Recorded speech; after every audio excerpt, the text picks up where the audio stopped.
Since we were together last, as you'll see briefly, we have changed the design of the trial some from what we all discussed last year.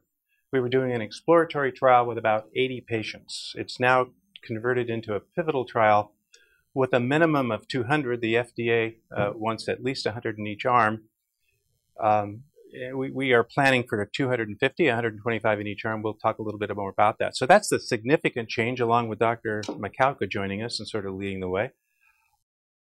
You may remember that we have a platform technology. It's an encapsulation technology into which we put genetically engineered cells to do something. We're just going to talk about cancer, but for cancer, we have a HEC293 cell line that's described in the handout that we've genetically engineered to convert a prodrug. We use ifosfamide to its active form. We're going to talk a little bit about that. We take these capsules and we put them as close as we can in the blood supply to the pancreas tumor. There they sit. And then we provide the ifosfamide at 1/3 the normal dose. And we have shown, at least in the two earlier clinical trials, certainly Matthias did and Walter and Brian, optimal cytotoxic effect with no treatment-related side effects, which is unheard of, as you well know, for a chemotherapy agent. For diabetes, we take a different line of cells. We have a liver cell line that's been genetically modified. We put it in the same capsule. We don't know quite yet where, because we're not nearly as far along as we are with this indication, the pancreas cancer. It will read your blood glucose. It will generate insulin. It will store it, and it theoretically will give it to you when you need it. We won't spend any time at all talking about diabetes. We're just going to focus today very briefly on what we're doing in pancreas cancer and the upcoming clinical trial. This is our product pipeline, and obviously our leading indication is the pancreas cancer. We don't know quite what phase we're in. We think of it as when we were here last year, we talked about it as a phase 2B trial because we did not have a comparator arm in the earlier two trials. Based on our meeting with the FDA in January of this year, it's a pivotal trial if things go as we hope it will. Beyond that, we've been working with TD2 now for quite some time, trying to see whether our therapy for pancreas cancer will slow down the production and accumulation of melanocytes. And we've gone through a series of animal studies. We're about to start our 8th or 9th. We think we now have it dialed in after 8. We'll see. In our pipeline, of course, is a therapy that we're developing for pancreas cancer. That therapy is evolving. We are actually undertaking steps to do more of this development of this therapy here in the United States. Stay tuned. There will be some announcements, I hope, soon. And last but not least, we didn't talk about this last year. We do have a program to use cannabinoids. Those, of course, are the constituents of the marijuana plant. Cannabis plant. Dr. Mark El-Rabi is our director of cannabis program development. We've actually done quite a bit of work with the University of Northern Colorado. We've identified several of the cannabinoids that are prodrugs that have an effect, anti-cancer effect. We're working on developing a cell line to be able to convert that. We're just about there, so we may be coming out of the preclinical studies a lot sooner than we anticipated. I'm going to turn this over to Dr. Lohr, and the reason I'm going to do that is because he can walk you through this therapy in the true sense of the word, because he's the only person in the world that's ever had it in the clinic. And then after Dr. Lohr talks, we're going to hear from Sue Tessman. She's going to talk about sort of what we're going to be doing going forward with TD2. Hopefully Ron Korn will be here by then. Ron's going to talk about the imaging that's going to be part of this trial, but more importantly, the interventional radiology that is such an important part of this technology, implanting these capsules where they need to be, and then having them remain there. And then we'll end the presentation or discussion. It won't be very long. I'm going to have Dr. Lohr talk about the design of the trial and maybe get some feedback from you. So with that, Dr. Lohr. Thank you. All right. Yes, I think you can read it here. Ifosfamide has been used in many indications. One of those early days cytotoxic drug which has a label for virtually any kind of cancer, as you know very well. It has also been used against pancreatic cancer with quite some good success in phase 2 studies.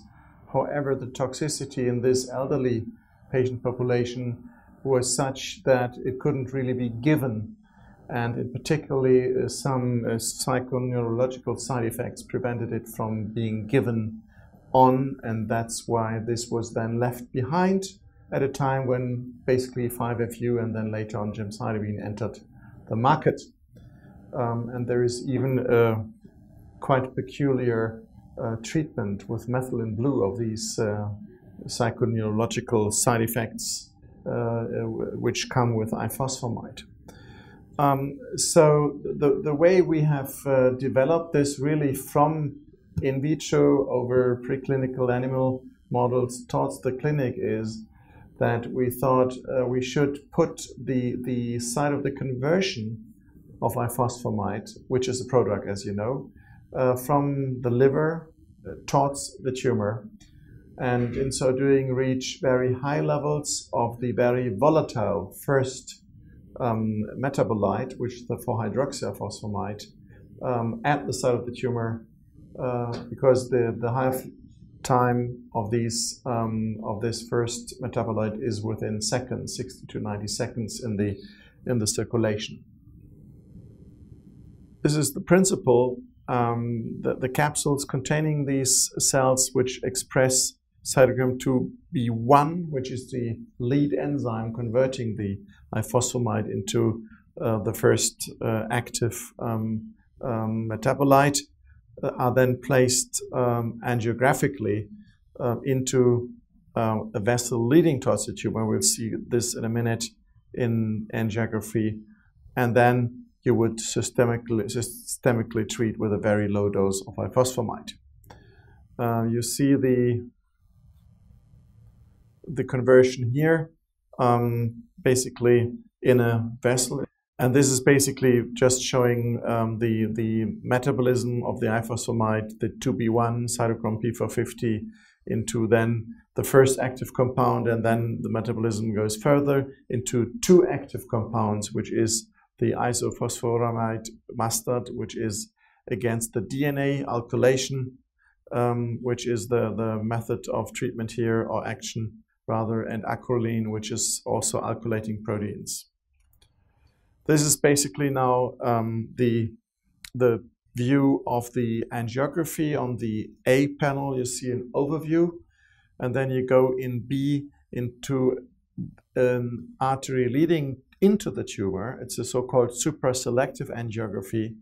Then you are injecting the capsules, which is causing temporary spasm of the vessel, and eventually this is released then, and you have a flow.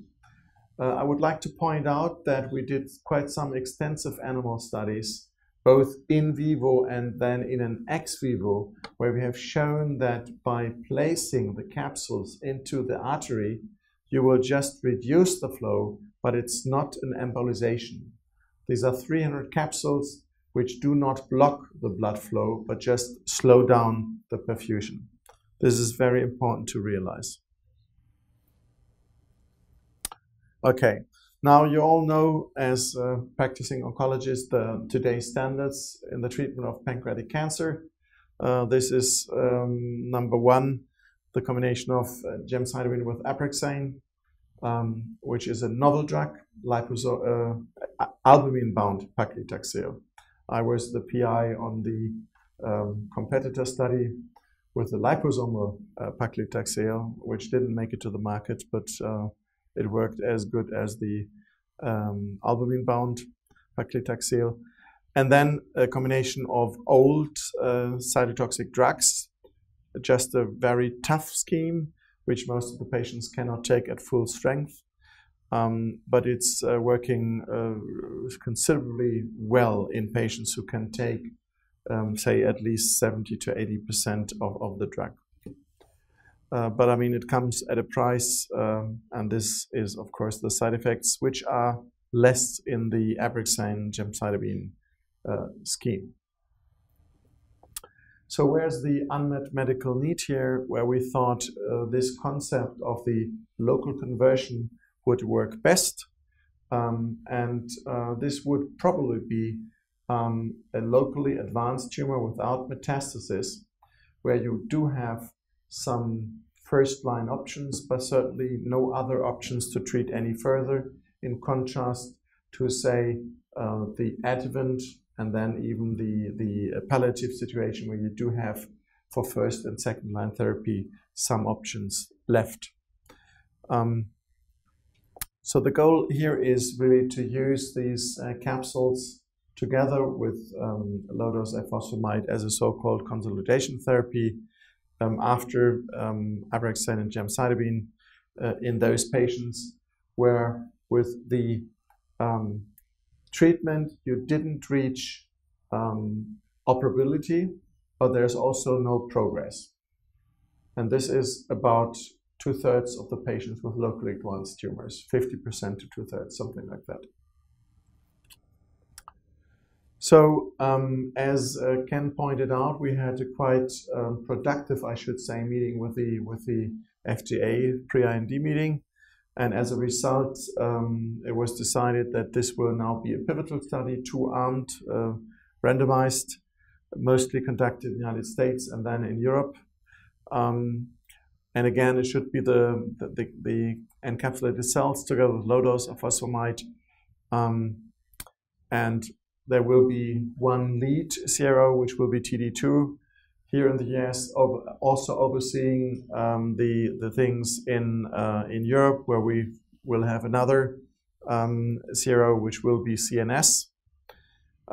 There will be imaging responsibilities because we'd like to, of course, objectively evaluate whatever is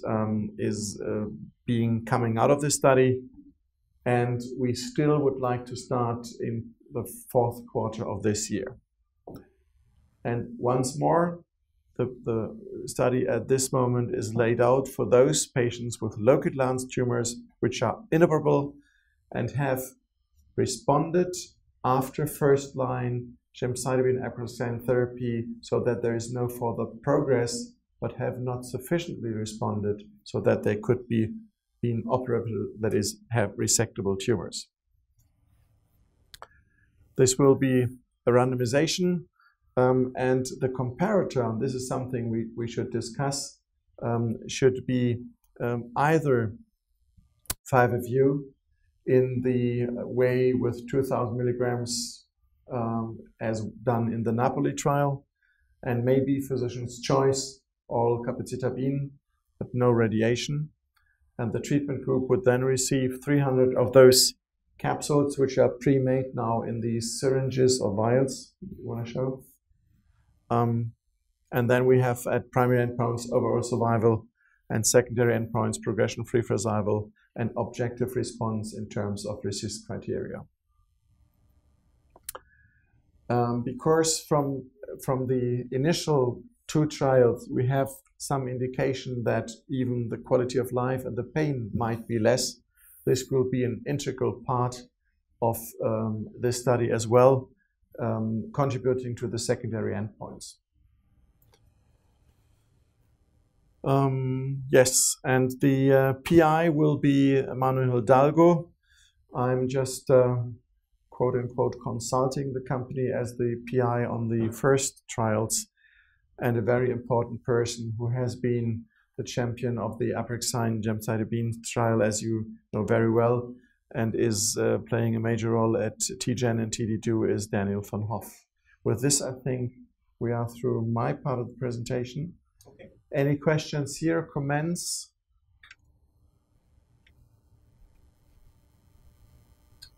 So in the eligibility criteria, you mentioned 4 to 6 months. Right. That means a minimum of 4 to 6 months, not a minimum of 4 and a maximum of 6. Right. That is meant in that way, exactly. And many of our patients, when they progress on demographics and local disease, develop histомetastasis in those patients. Yeah. Right. Exactly. Those who have, it's very focused, but we 3 are convinced that there is a sufficient number of patients which would fulfill, and this is also my experience from my own institution, that you do have a significant number of patients who do not progress, but also show no shrinkage. Now, we do know from resection studies, and if that is technically possible, we do that, And we've even published on that, that there is a pathology bias, of course, or even an imaging bias because of the stroma in pancreatic cancer, right? So sometimes the tumor has not really diminished in size, but if you take it out, you would see that there are only very few viable tumor cells in this quote-unquote tumor, but lots of stroma. So that there is a certain pitfall to that, but this is exactly why we think this would be a very good patient group to study. So, for the metastatic stents, you would have the choice of the off from the CONCO-1 trial, or now the liposomal irinotecan from Shire. I think that's these patients do have a viable option which they should receive, I think. In other studies where we are pursuing second-line therapy, which we're doing right now at my place with a completely different approach, we take this up maybe not at the first visit to your outpatient clinic, where you have to decide that a patient does need chemotherapy and maybe you shouldn't or can't be operated, right? Maybe that's not psychologically a sound option. So we do this while the first-line therapy is ongoing, okay? So that the patients are set and ready to go once it's clear that there is nothing more to be gained by their first-line therapy. So that would be typically, say, a month into the treatment, okay? I think that they have coped with the disease as such. They have experienced the first rounds of chemotherapy, maybe even some side effects. And I think if you then talk to them about what should we do next when this therapy is no longer working, I think they are more prone to really listen to you. That's at least the way we have approached this in the past in Europe, particularly at my institution. Wouldn't you agree? forget what the cells are hepatocytes. No, it's an embryonic kidney stem cell. Human, it's certified. It has been used in many other indications, not only cancer. And this has gone, and this was why it took us so long, not me, but the people producing them. It's now really gone through all of those processes, so it can be produced and manufactured, I should say, in a way that you can really take it off the shelf. And the first two trials, those capsules were made fresh, and basically I always consider them just as a yogurt, right? So they had a best before date, and the window after producing, and the FDA and even the EMEA would not allow us to do the molecular testing for bacteria. We really had to await the cultivation tests. And this takes, as you know, 3 to 4 weeks. And then we had another 4 weeks we could use them. Today, the process is much refined. So the shelf life, particularly if you freeze them down, is years, actually. You know, there have been done tests with an extended period after freezing and then thawing, and they reach high 80 to over 90% viability after 24 hours.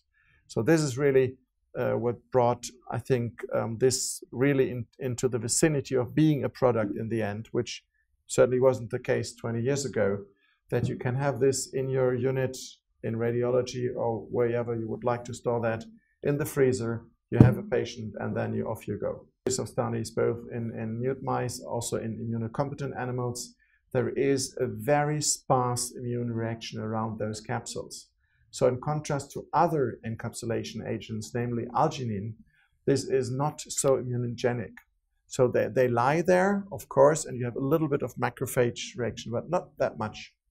And they're tested, they do not burst, they do not degrade. And in other indications, we put them in say, kind of tea bags, right? In this indication, and both the FDA and the EMA felt very comfortable that in this tumor indication, they don't care that much about what happens to the capsules later. And of course, they have been tested for tumorigenicity and all of that. Want to continue? Or is there anything coming? Yes. Okay, good. Thank you, Dr. Lohr. Ron, can I prevail upon you to come up and talk to us very briefly about where we are in terms of the interventional radiology component of this trial and what we have to look forward to? And then we'll finish with Sue just briefly talking about what the process is moving forward with respect to what TD2 is doing for the company. Well, hello, everybody. I can do it before. Thank you. It's an honor to be here and talk to you about this exciting trial. So we will not only be doing the central review of the images pre and post therapy for resectability and for response, but also helping to guide the site, train the sites and guide the sites on how to place the cell in a box through interventional radiology. And this is a critical component of training because the sites that are going to conduct the trial have very skilled interventional radiologists, and we will ensure that they are familiar, which we believe almost all will be, with the process of putting a catheter into the arterial system that is feeding the tumor and then injecting the cell in a box technology into the tumor. So in order to do that, the interventional radiologists have to be skilled in diagnostic visceral angiography. And believe it or not, that's a skill that not all new interventional radiologists are trained doing because now with CT and MRI, they do very little of it. So every site has to have an interventional radiologist, a single one who is, or two who's skilled in that way. Secondly, the interventional radiologist will be doing a diagnostic angiogram prior to the insertion of the cell in the box particles. And that diagnostic angiography will highlight or map the vascular supply to the tumor and help to plan how to put the particles within the tumor.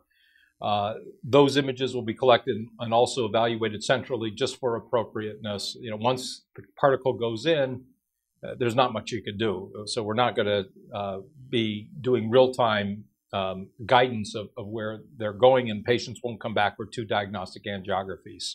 So at the time of the procedure, they will get a diagnostic angiogram, get planning, and then based on that, a tracker catheter will be placed into the feeding vessels and the material injected.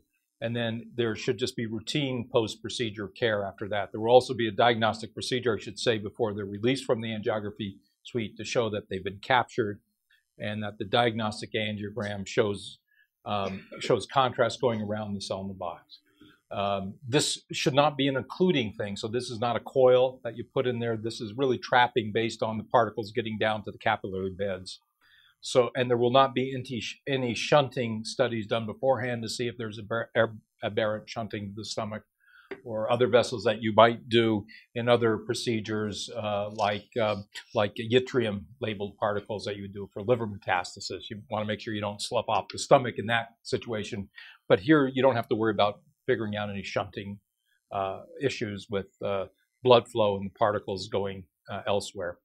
In the first case at every site will be monitored on site by Dr. Gavin Sledhog. He's the diagnostic interventional radiologist who has tremendous experience in treatment of tumors through angiography.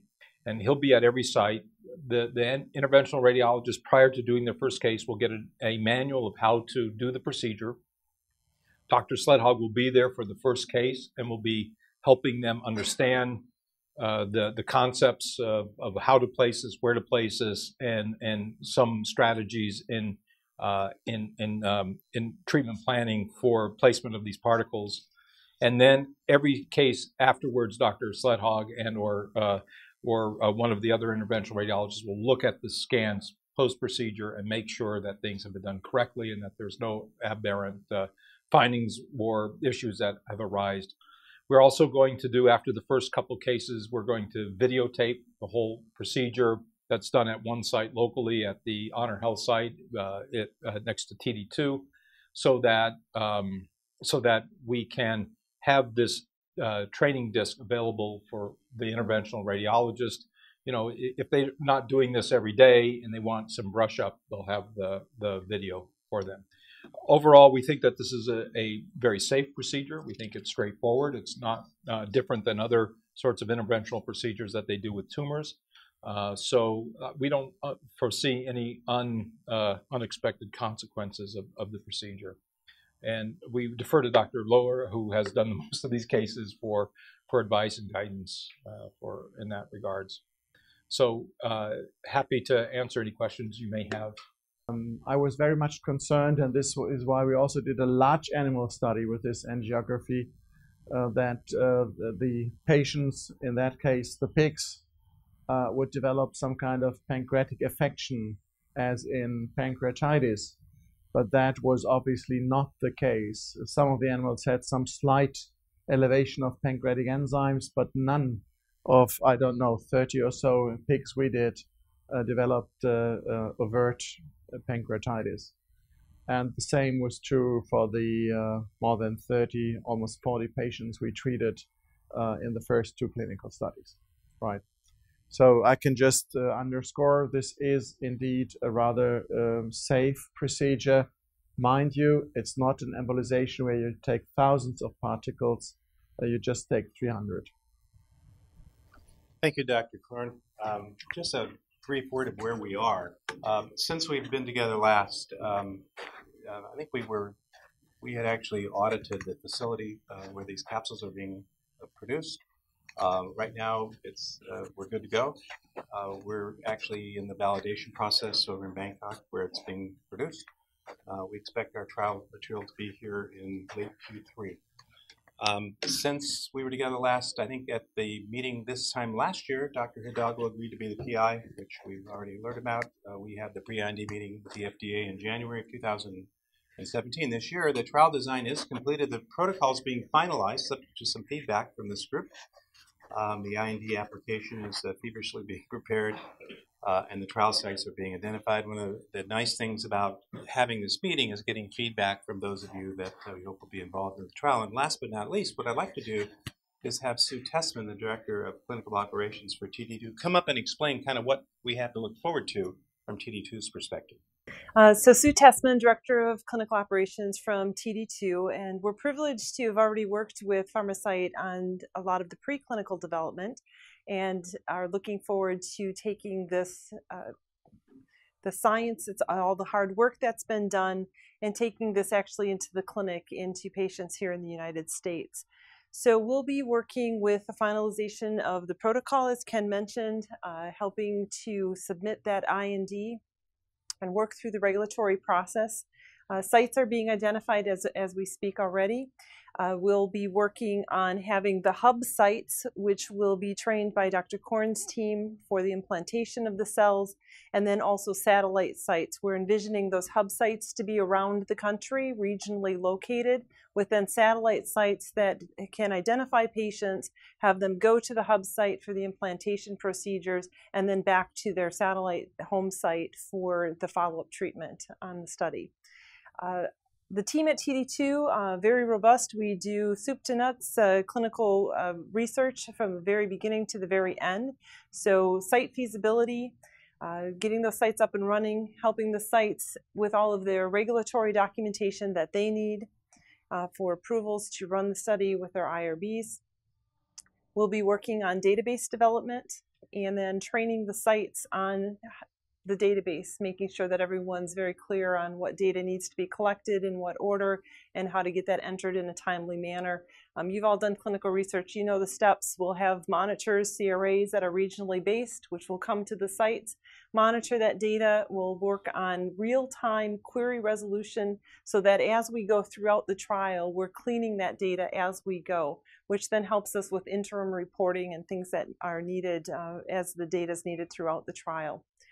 We will work on the end parts of the trial also, study closeouts and working with statistics, and then all of the reports that need to be written to get to that final CSR.